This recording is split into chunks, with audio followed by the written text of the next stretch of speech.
That's a great question. So the herb that first really changed my life. One of the plants that has really changed my life. What is the first plant that changed your life, and why? Herbal Radio is brought to you by Mountain Rose Herbs. Mountain Rose Herbs is committed to putting people, plants, and planet before profit. They work hand in hand with farm partners to provide the highest quality organic herbs, spices, extracts, teas, essential oils, and DIY ingredients. Mountain Rose Herbs is proud to be independently owned and operated here in Eugene, Oregon. Please visit mountainroseherbs.com for all your wellness needs. And now, on with the show.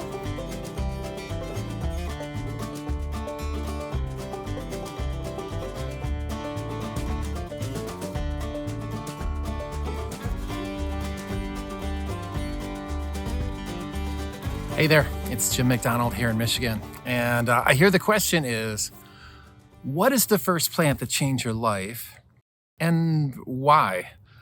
And if I have to answer that question, and I'm thinking about like intentional ways of relating to plants, it would have to be burdock. So in the mid-90s, I was living on this old overgrown farmhouse in a town called Okemos, Michigan. It was outside of East Lansing where I was supposed to be going to college. I graduated. I did go sometimes.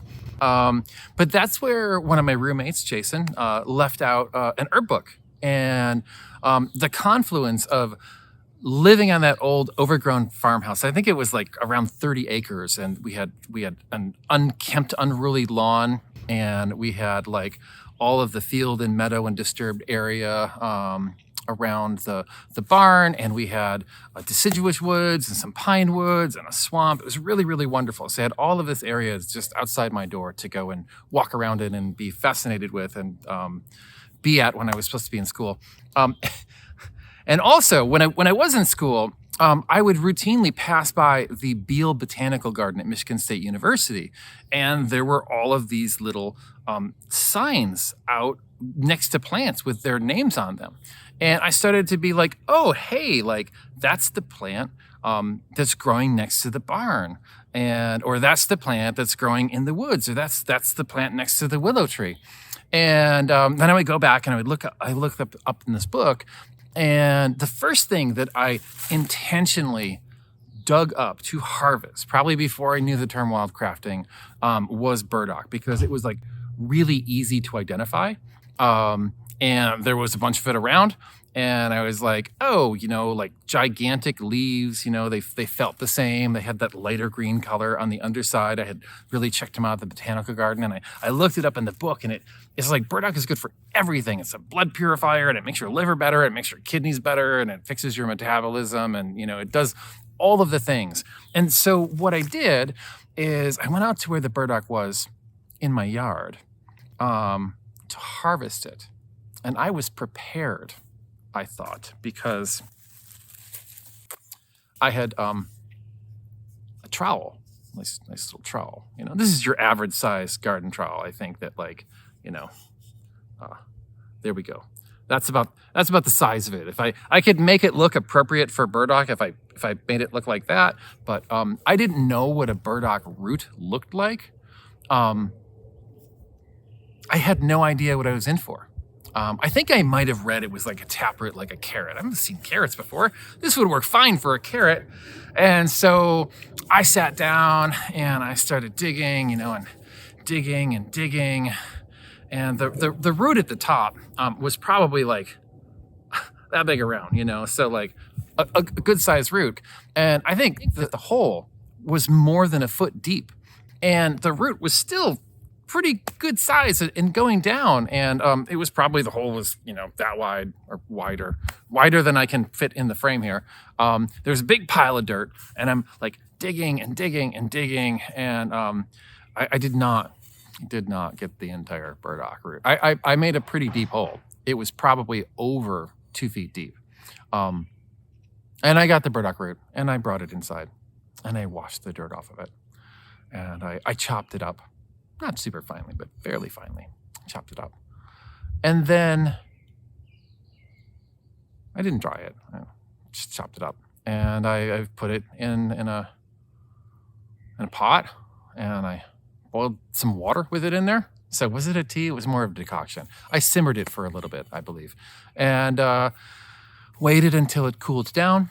And then I poured it through a strainer into a mug. And then I sipped on it, and I sat there, waiting for something to happen. I kind of didn't know at the time that the way that burdock can be helpful to your liver or to your kidneys or your metabolism or your skin was through like ongoing use over weeks and months and months and months and months over time. So I sat there and I waited. And what I was left with was like, I didn't really get anything out of it at the moment. But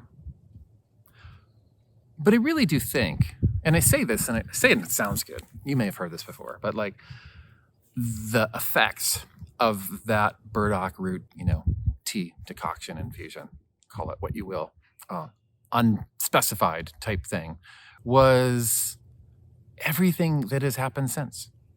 Like it was through, like I didn't drink that tea and then be like, it didn't do anything. Herbs don't work. I drank that tea and it made me curious. Like it just led me on and on and on. And I'm still on that journey of learning from that cup of burdock tea. All the things I learned since then came from that burdock tea. All of the people that I've met, all of the experiences I've had, all of the insights I've had related to plants originate in that harvest and in that preparation and in that experience, because that experience really like it engaged me. And it didn't just engage my mind, it engaged my body. It was a lot of digging, right? It engaged my curiosity. I had an idea of what was supposed to happen, but I was like, what's going to happen? I feel this way right now. How will I feel after I drink that? It wasn't significantly different. And I'm so grateful for that. And burdock has become, like such an important plant in my practice and in my life. And I still make teas with it. I make tinctures with it. I think it was the first tincture I've ever made was burdock. I use the leaves in salves. And also I can poultice the leaves on skin issues. Really great for burns with an egg white. Don't know where I learned that from. Might have been culpepper. I think I heard the word Amish in there somewhere, but I learned that. I've tried it. That works great. I'll use the seeds. My gosh, those are so hard to get out of the burrs. Just leaves your skin super itchy. Like you were trying to like whittle seeds out of like fiberglass insulation. That's hard to do. But you can do it. You can do it. Yeah, it's an incredible plant. Burdock can even help you make friends. Because a great burdock recipe, that's really easy if you want to get into eating burdock, is you get the root and you obviously clean it off. You can get it called gobo at a grocery store and use that too. That'll work. It's fine. You can do that. And you cut it into like matchsticks and you cut carrots into matchsticks. And then maybe you get some seaweed. I used to use arame. And you can either just have those kind of like raw mixed together and put like a soy sauce or tamari kind of dressing on it. We would always mix like soy sauce and rice vinegar and some Chinese mustard and some chili paste and some hot chili oil to make something a little bit spicier. And we would have that. You could have it raw. You could cook it. But one time we went to this event. We had just had kids. We were like meeting other parents and it was like potluck. And so I had brought that and I was sitting there and I heard behind me someone say, "Did someone bring burdock? Is this burdock? Who brought burdock?" And I was like, "I brought burdock." That person, Jen Green, became a very close friend of ours and is awesome. And burdock brought us together. That was the thing. We could have both been there and not connected, but the burdock connected us. And maybe that's the doctrine of signatures, because burrs are sticky. They make things stick together. They establish connection with you. And this established connection with me and Jen and with other people. So I'm super grateful. I think it also created my relationship with burdock also helped me develop my absolute love with and fascination for weedy plants as like mainstays of what I use in my practice. And sure, I use all kinds of like cool plants, black cohosh and, all kinds of wonderful plants that are rare or might be like sometimes low-dose botanicals or like the plants, but the mainstay of my practice are weedy things. And I think that nothing makes me happier than a weedy lawn. If you looked on the other side of there where my lawn is, it's a weedy lawn. And there's plantain and there's chickweed and there's cleavers and there's dandelion and there is some of white vervain growing in there and a bunch of mustards, and I couldn't be happier. So Burdock really made me appreciate weeds. It made me be filled with, a curiosity and a wonder about like, oh my gosh, what did these plants do, And it was all experiential, and it was all stuff that was like just growing around me, outside my door, outside my, step, out just off the sidewalk, and that is an amazingness that never left me. Sometimes when I go to other places and there's all these cool new plants and a cool new habitat, I'll see burdock there and I'm like, oh, look at you. You're all over the place. So yeah, burdock, it's my happy plant. It's one of my happy plants. It's the happy plant that I'm talking about right now. And if you haven't discovered it yet, it's kind of old, but there's a video of me talking about burdock at the Rootstock Festival in 2000 and whatever year that was. You could probably go to the Mountain Rose Herbs channel and watch me talk about burdock and explain some of my thoughts about using it and everything. But I hope that your day is awesome. I hope that hearing this makes you think about like happy times that you have learned about a new plant and it has opened up curiosity and wonder in your life. And I hope that at some point in time our paths cross and we can be curious and full of wonder together. Bye.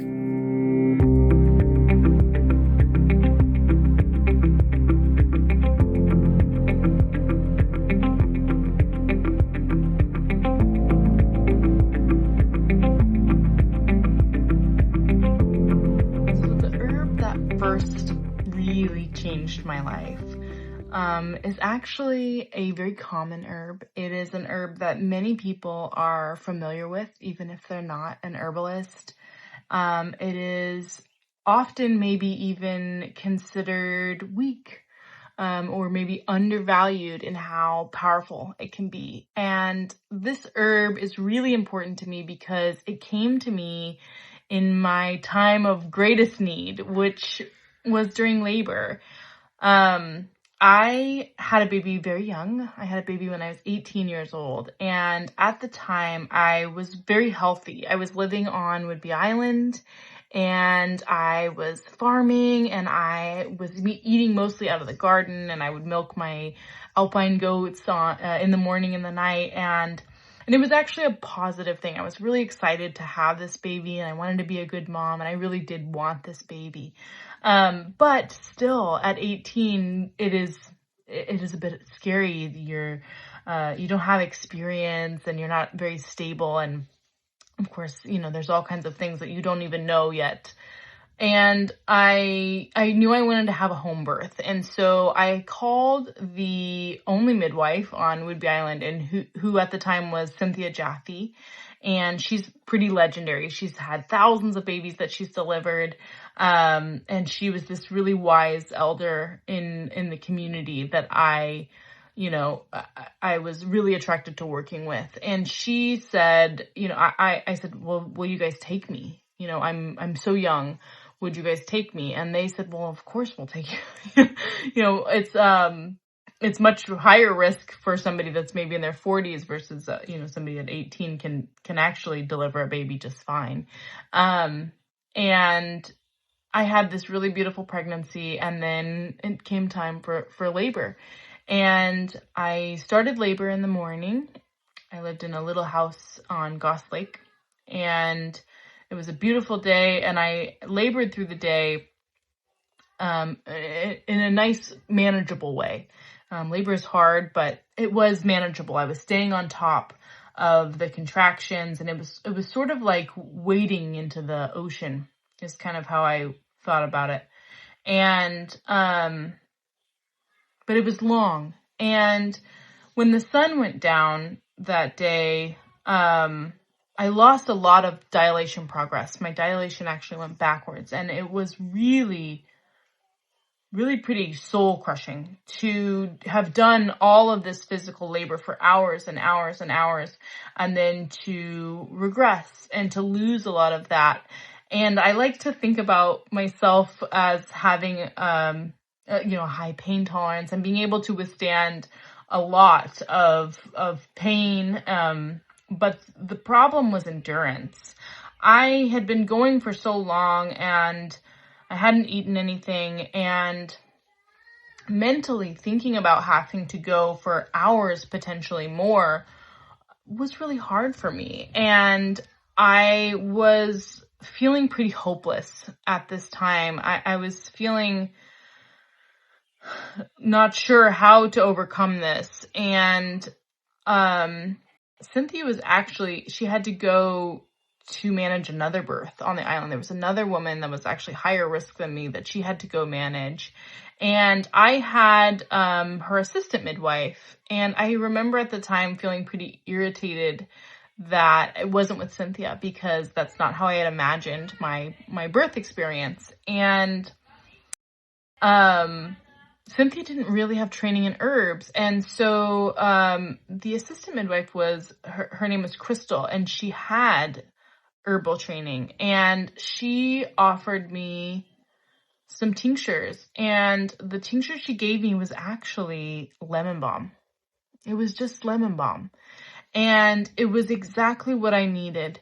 It was just what I needed to lift me out of this despair and hopelessness, and to really allow me to rally again and to overcome this ordeal, which is really what labor is. It's an ordeal. And it's kind of, we think of the knights going through their ordeals, and this was really an ordeal for me to become a mother and a woman. And I do really think that those herbs switched something in me. And it really was an offering of something that I could do in this moment, which there's not a lot of options in labor, but there was something that could make this at least a little bit better. And it really changed the whole trajectory of it for me. And I had this beautiful baby, this beautiful birth. He was born at midnight, and there was a full moon, and the frogs were croaking. And I have no dogma around how people birth. There's no right or wrong way to have a baby.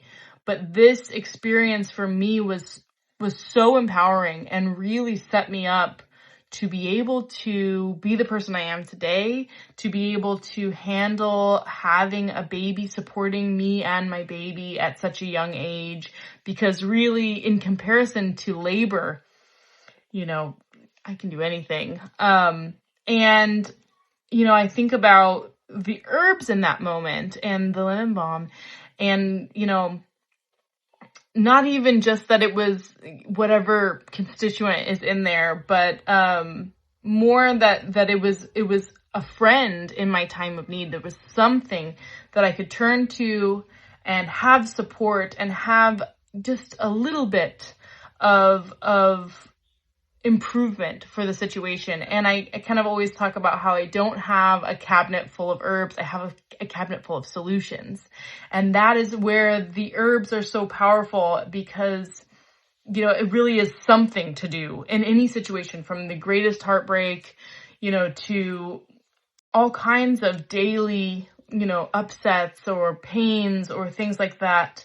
Is that at least I have something to offer people, to offer my community and my family, and my clients, and I can make things a little bit better. And I think this was the moment where I saw the incredible power of herbalism and the plants, and how I could be somebody that offered a little bit of help in somebody's time of need.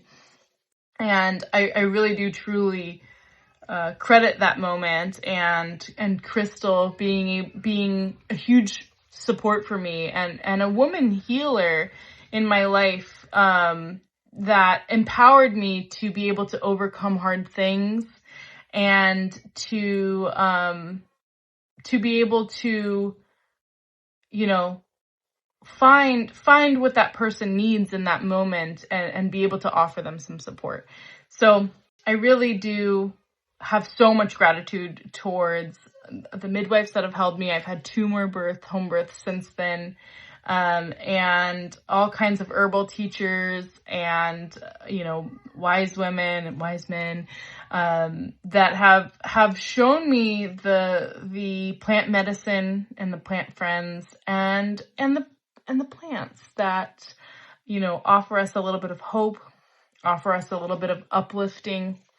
And, through my journey, I think that it's so funny to look back and think about that it was lemon balm, and this plant that is often thought of as being weak, a plant that is safe for kids and for, all kinds of people. Most people tolerate lemon balm very well. And, it wasn't this big, heroic, labor bringing or pain relieving herb that was there with me. It was just lemon balm. And that was enough to uplift my spirits and get me through. And I think that it's a beautiful testament to how, forcefulness, isn't always the answer, or a big, shifting, powerful plant is not always the answer. Sometimes all we need is a little bit of uplifting support to get through very hard things. And, we think about lemon balm itself, it spreads so widely, it's abundant, it has a pleasant taste and aroma. Most people really enjoy lemon balm. The bees love lemon balm. We have the name Melissa officinalis, which is a beautiful name, but it also has to do with honey and the bees loving it. And it's antiviral. And so, there's so many places in our society that this weak herb, is incredibly supportive and incredibly powerful to people. And, and I think about how lemon balm was there for me, and how that whole experience really inspired my herbalism journey and where I am today.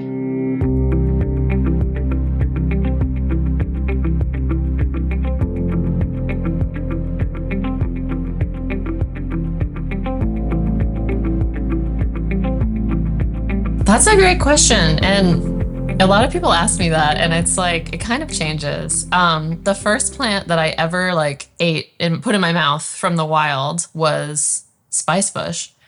And I was 18 and I was in college, and I was taking an archaeology class, and we were digging in the woods in upstate New York on Mohawk land. And my teacher was like, this bush right here where we were digging is edible and is important to Mohawk people in their medicine. And I was like, you can eat the bush? Like, what? I wasn't raised with plants. I was raised on farms, but we only had livestock. We never had a garden. I did not know how to tell any plants, but maybe an oak tree from a pine, and that's like it. And the smell of the plant was so strong. And I was just like, I didn't know this sensory experience could exist in nature. And then when I was 22, I moved to Western North Carolina after college and started really studying Appalachian folk medicine. And I learned that Spicebush was a blood cleansing spring tonic herb.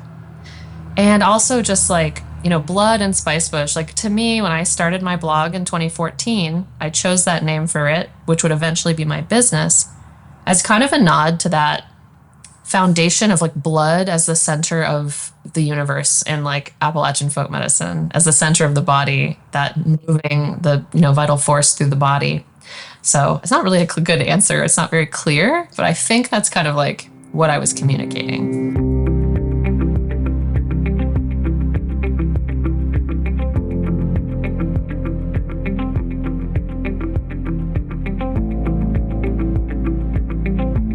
I have been working and playing with plants since I was a little girl.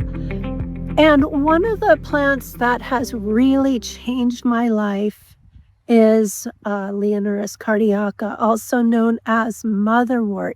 This plant was introduced to me when I was a baby herbalist back in the 80s. So that was a long, long time ago. You know, I sometimes feel that the day I was born, I came out of my mother having a panic attack. So high anxiety has been something that I've had to deal with my entire life. And when I was young, I didn't have a lot of tools. And so, I'd be having panic attacks left and right. And if any of you have had those, you know that they can be debilitating at best, and just, so difficult to deal with. So when a friend of mine who's also an herbalist introduced me to this plant, I felt that it was truly a sanity saver, a lifesaver for me. So Leonoris cardiaca, it literally means lion-hearted, and its common name Motherwort. Motherwort. Wort is an Old English word for plant. So this is the plant of the mother. When babies are afraid, when kids are afraid, what do? They go running for their mother. And, if she's a good mom, she's going to envelop them in this long hug that feels just so healing. It feels like safety. And that's what this plant does when we sit with it, even just like this, or, we take it in, whether it's in a tea, which can be very bitter, or a tincture or a vinegar or even a glycerite.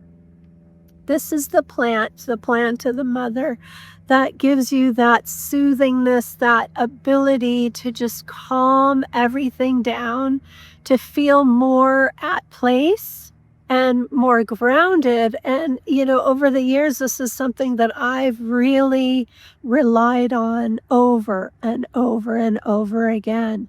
If I was on a desert island and I could only bring, the 10 plants that people talk about, Motherwort would most certainly be on the list.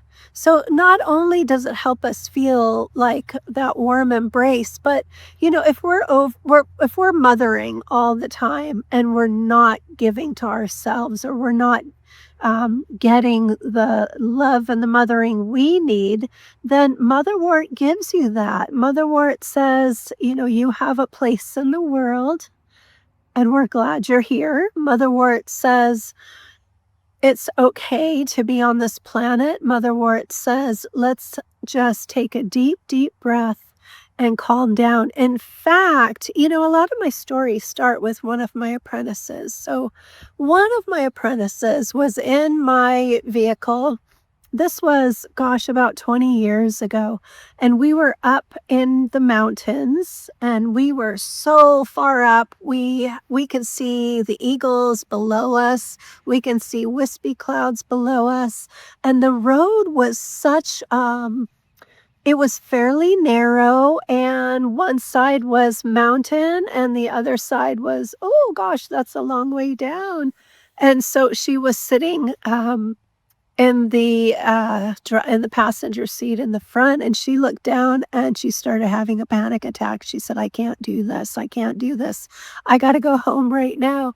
Well, we were about an hour and a half from home.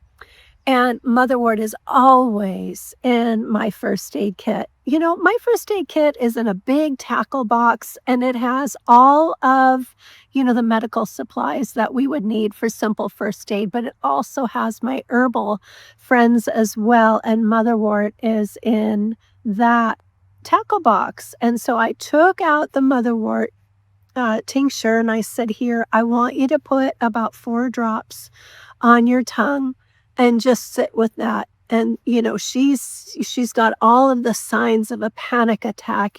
She's just feeling very unsafe, ungrounded, heart palpitations. She had those, that feeling that I've got to run. I got to go. I don't know where to go, but I got to go now. Right. And that's really the epitome of the description of what a panic attack feels like. I pray none of you ever have that, but if you do. So she took the 3 to 4 drops of the tincture, put it on her tongue, and within about 30 seconds, she went, that was like a breath of fresh air. And you can just feel almost her soul come back into her body. And you can feel that, her countenance change. She became calm and she was able to, stay in the vehicle and have a wonderful lesson and one of the most beautiful vistas that I've ever seen in Washington State up in the Cascade Mountains. And so this is just the thing to have on hand. So, I would say there have been periods of times in my life when I've really leaned on Motherwort more than others. There are times when I feel calm, peaceful, everything's going along really well. And then there are the other times when I moved from Washington to Idaho. Gosh, I moved from my big circle of friends. I had so many students, and I picked up and I moved to a place where I knew nobody except for my husband, right? And so I had to basically start my school over again. But I thought, for this first year, I'm going to keep with my apprenticeship programs and my classes at Bastyr University. I'm going to keep teaching. And so in 5 months, I went to Seattle from North Idaho 11 times. And so, gosh, that's more than twice a month. So I was either getting ready to go or driving across the state. I'm teaching. I'm spending the night in unfamiliar places. I'm teaching, coming back home, unpacking, teaching a program here in North Idaho, and then almost immediately turning around and having to do it over and over again. And what I ended up doing was exhausting my adrenals. And when we have exhausted adrenals, anxiety really comes with that because our body just literally can't cope with what's going on. And so I started taking the Motherwort in conjunction with hawthorn. They were both tinctures, and I took them a half a teaspoon twice a day. And that's, to some people that's a lot, to other people that's not very much at all. But it was the exact amount that I needed. I would wake up with a weight on my chest, heart palpitations. I'd wake up in the middle of the night and kind of be a little panicky. Where am I? Am I in a hotel? Am I at home? I don't know. Am I on Mars? I don't know what's going on. So the Motherwort really helped to ground me, and that in itself, that instant grounding that I got, that was just so needed to really, I feel like it restored my sanity over and over again. And I had to make some hard choices then. I couldn't keep up the pace that I was keeping, obviously, and be healthy, because in order to give my all, and boy, do I ever love giving my all to my students, I have to be healthy in myself. I need to be grounded. And so Motherwort was my ally that really helped me to get there. And not just the Motherwort, and the hard choices, but there were other things that I needed to do too. I couldn't rely just on the Motherwort, although she did a fantastic job. She was such a champ when I had those struggles that were just so very hard to deal with. Trying to build up a business here in North Idaho is very challenging, and it continues to be 5 years later. And so, I have Motherwort. As you can see, I have Motherwort in my garden. This is something that I'll always have in my garden, and my apprentices come to learn from me. They get to take home little Motherwort babies. And, this plant right here that I'm touching, as I am touching it, ooh, I can smell the Motherwort, because as I'm bruising, as it were, the leaves a little bit, it's putting out these terpenes. It contains beta and alpha terpene as well. And what those are sedatives and tranquilizing terpenes. And a terpene is just a component of an essential oil. So even just sitting here, even going like this, I can feel that groundingness that it brings, and I can just just staring at it is one of my favorite plants. It's in the mint family, so it has the most square stem that you'll ever see on a mint. And so this is just such an indicator. And it's not ready, even though it's about 2 feet tall, 2.5 feet tall, it's going to grow another foot or so. And it's going to come into flower. And when it's in flower, that's when I'm going to harvest this plant. And so when I harvest it, I'm going to cut the cane all the way down, and I'm going to strip the leaves. Let's see if I can get one sacrificial stem here. Maybe. Okay, so, pulled out roots, so I might be able to cut this part off and put it back in. But what I'm going to do is I'm going to strip off the leaves right here. I'm going to use the leaves as long as they look really good. You can see this leaf I'm not going to use because that's a dead leaf. There's no medicine in it. I'm going to for sure take the top. And again, it's not ready yet, but when it's in flower. And as long as the stem is easy to break, is easy to cut, I'm going to use the stem. I think one thing that's missing in a lot of teaching for herbal students, herbal aspirants, is that we use the stems. It's not just the leaves, it's not just the flowers, but it's the stems of the plant as well. There's so much medicine in there. So I'm going to take all of this, chop it up as tiny as possible to open up all the doors and windows. Stuff a jar up to the bottom of the ring, and then I'm going to put 100 proof alcohol in there. Let it sit put on a lid, put on a label so I know what I have. And in 2 weeks, that's all it takes is to strain out the spent leaf stems and flowers of the motherwort. And then I have this beautiful brown liquid that, it smells so good. It's so, oh gosh, it gives you that peace that surpasses all understanding. It just feels so good. And you know what? Just that little bit of playing around with the leaves and the stems, I can feel that grounding. I can feel that bit of, everything's going to be okay. I can feel that bit of, it's peaceful in my garden, and I can emulate this piece of the garden, my countenance from the outside, from the inside out. And isn't that just a beautiful thing? It's not just the terpenes and the motherwort that help us, but also there are some antioxidants as well that help us to mitigate the inflammation that comes when we're stressed out. When we're stressed out, oh gosh, our adrenal glands go into overdrive, and it's putting out cortisol and adrenaline in the body. The immune system is going to respond with inflammation, right? And so also it's going to come with poor digestion, suppressed immune system. Oh goodness, it just goes on from there. So this motherwort is going to help calm down internally our body systems so that our immune system can be top-notch working, that our digestion goes back to taking in nutrients and taking out the waste, and then we're stronger. If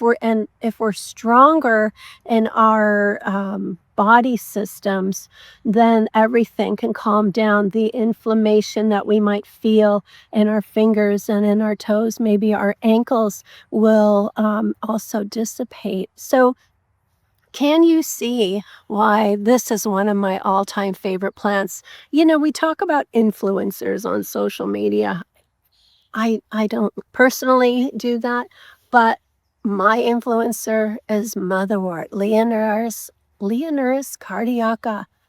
It literally means lion-hearted. So if you're feeling, I don't know if I can do that, I've got to make a decision, but I don't know, I'm feeling fragile right now, look to motherwort, because it'll help you on a path that is for you so that you can be, the people that you were born to be. And isn't that just the most beautiful thing?